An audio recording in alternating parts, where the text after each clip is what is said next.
Next question is asking, how can we help people who feel suicidal due to waswassa and due to doubts?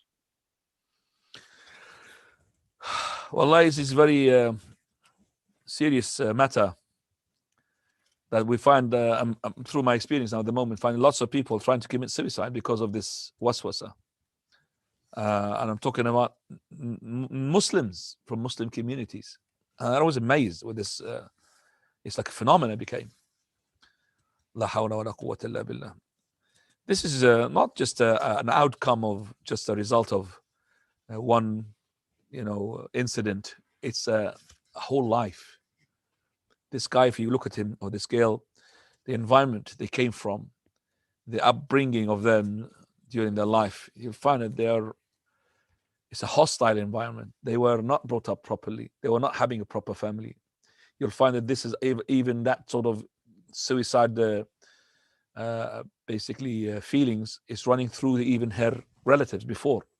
So if you just dig deeper, you find the history of the family. Coupled with psychological people, not everybody can deal with this as well. I would turn him to Muslims that really talk to him. Okay, because the non-Muslims, they might give him a treatment to give him tablets to calm him down, but once he gets his power back, the same thoughts are gonna invade him, and he might commit suicide.